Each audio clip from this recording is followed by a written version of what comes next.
It is the year 2050. The Indian Ocean region is no longer the world's backyard. It is its heartbeat. More than 80% of global maritime trade passes through these waters. Under the waves, nuclear-armed submarines stalk each other in silence. Overhead, space-based surveillance networks track every vessel in real time. And three giants, India, China, and United States, are locked in a relentless contest for maritime supremacy. This is the new great game, and for India, it is a struggle not just for influence, but for survival as a great power. Before we move forward, please like, share, and subscribe Strategic Vanguard, and be up to date with the latest news and happenings from the world of defense, strategic, and international affairs.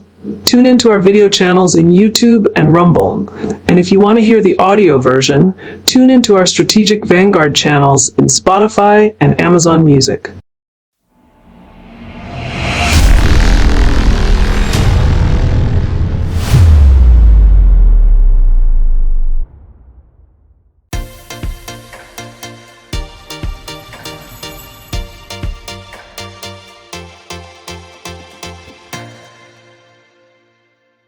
The Indian Ocean has always been a paradox. Despite carrying the lifeblood of the global economy, oil, gas, rare earths, container trade, it remained geopolitically dormant for decades.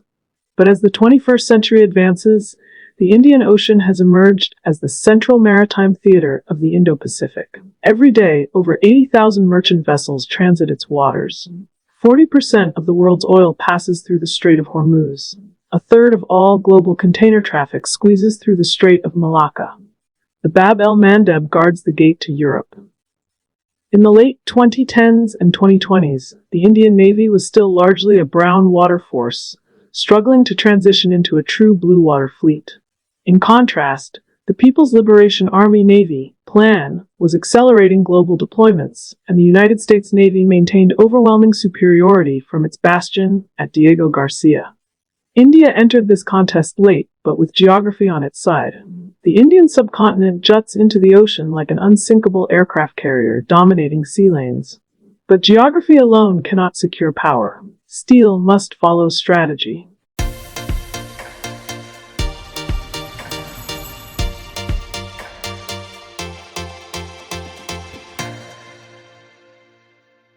The 2030s were India's decisive decade at sea.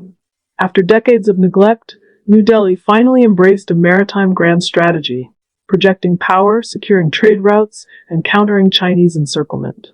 The commissioning of INS Vikrant 2022 symbolized India's resolve. Plans for the INS Vishal, a 65,000-ton nuclear-powered aircraft carrier with electromagnetic launch systems, marked India's entry into the supercarrier club.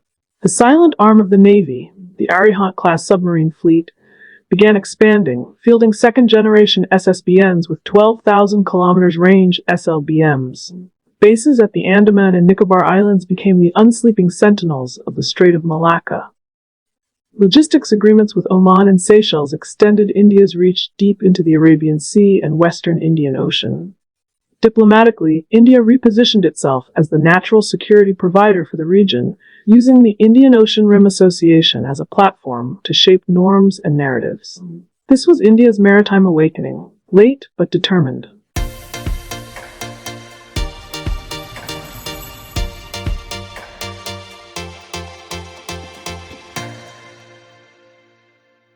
As India rose, China entrenched. Beijing's vision was clear: to transform the Indian Ocean region into an extension of the Belt and Road Initiative through the Maritime Silk Road, a network of dual-use ports, logistic hubs, and naval bases. Gwadar Port in Pakistan became a de facto PLAN outpost. Hambantota Port in Sri Lanka turned into a Chinese logistics hub. Djibouti hosted China's first overseas naval base and expanded into a full-fledged fortress. By the mid-2030s, PLAN carrier strike groups were making regular patrols into the Indian Ocean, supported by underwater sensor arrays, space-based ocean surveillance satellites, and long-endurance unmanned submarines. China's aim was not just access, it was presence. And presence is power.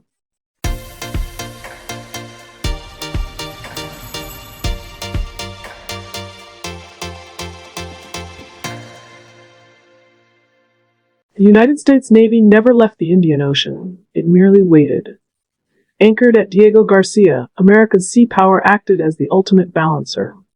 Quad naval exercises grew in scope, involving Japan, Australia, and India. U.S. hybrid fleets, combining manned destroyers with unmanned surface and underwater combatants, dominated the high seas. Washington quietly supported India's rise as a counterweight to China, supplying advanced sensors, ISR platforms, and carrier tech. The U.S. didn't seek to rule the Indian Ocean, only to prevent anyone else from doing so. This suited India, for now. Before we move forward, please like, share, and subscribe Strategic Vanguard, and be up to date with the latest news and happenings from the world of defense, strategic, and international affairs. Tune into our video channels in YouTube and Rumble, and if you want to hear the audio version, tune into our Strategic Vanguard channels in Spotify and Amazon Music.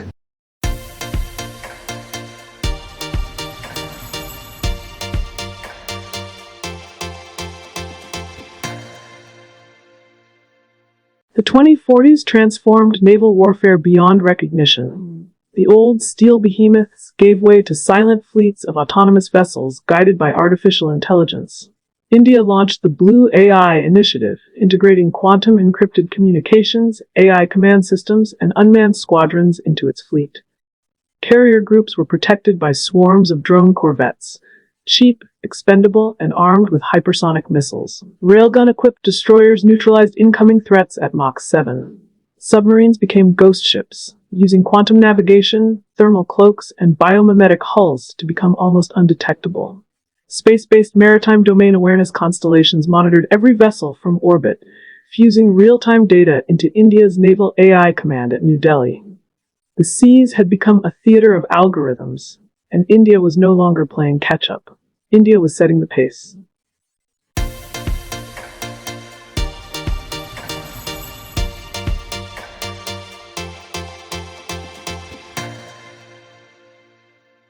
By 2050, the Indian Ocean region stands partitioned into overlapping spheres of influence. India commands the central arc, from the Andamans to the Gulf of Oman. China holds the western and southern arcs, anchored at Djibouti, Hambantota, and Gwadar. The United States remains the offshore balancer, ever present from Diego Garcia. A blockade at the Strait of Hormuz by autonomous Chinese frigates triggers an Indian counterstrike using long-range drone swarms. A cyber attack disables a U.S. carrier's AI command system, traced to an unknown node off Gwadar port. A planned underwater drone swarm breaches the Bay of Bengal before being neutralized by India's orbital sensor network and anti-drone mines. The new great game is not fought in grand battles, but in silent moves and invisible duels. And in this game, India stands tall, but not invincible.